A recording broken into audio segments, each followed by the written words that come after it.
Hi hello welcome to Nivi kitchen. இன்றைக்கி என்ன செய்ய போகிறோம்னா தீபாவளி ஸ்பெஷல் அதிரசம் எப்படி செய்யலாம்னு சொல்லிட்டு பார்க்கலாம் வாங்க. ஃபஸ்ட்டு அதுக்கு அதிரசம் அரிசி எடுத்து ஒரு 3 டைம் 4 டைம் கழுவி ஊற வச்சுக்கலாம் ஒரு 4 மணி நேரம். அதுக்கப்புறமா தண்ணி இல்லாமல் ஆற வச்சுக்கலாம்.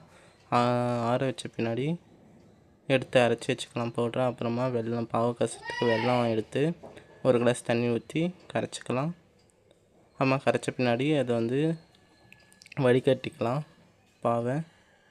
ஏன்னா மண் ஏதாச்சும் இருந்தால் கொஞ்சம் இதாக இருக்கும், அதனால வடிகட்டிக்கலாம்.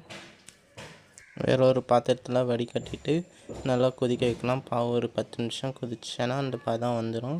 அதனால் நான் களிக்கோல் வச்சு கிளறிப்பேன். அதுக்கப்புறமா பதம் பார்க்க எங்கள் அம்மா வந்திருக்காங்க, பதம் பார்த்துட்டாங்க. ஒரு தக்காளி பதம் வந்த பின்னாடி நம்ம அரிசி மாவு எடுத்து ஒரு பாத்திரத்தில் போட்டு கிளறிக்கலாம். ஃபஸ்ட்டு 2 பிடி அரிசி போட்டிருக்கோம் அரிசி மாவை. அதுக்கப்புறமா களிக்கோல் வச்சு ஒருத்தர் ஊற்ற கிளறிக்கலாம். நல்லா க்ளீனாக கிளறணும்.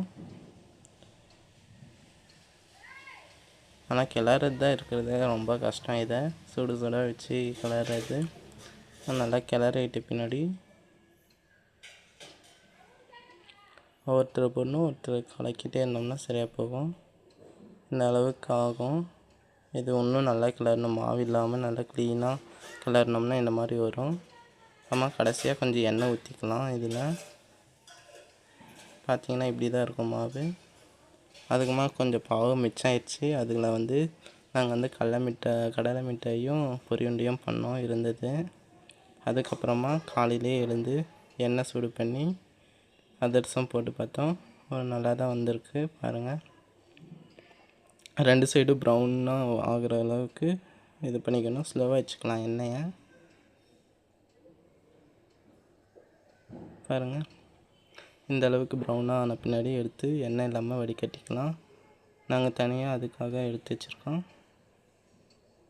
அவ்வளோதான், தீபாவளி ஸ்பெஷல் அதிரசம் ரெடி ஆகிடுச்சு. நீங்கள் உங்கள் வீட்டில் எல்லாம் செஞ்சு பாருங்கள்.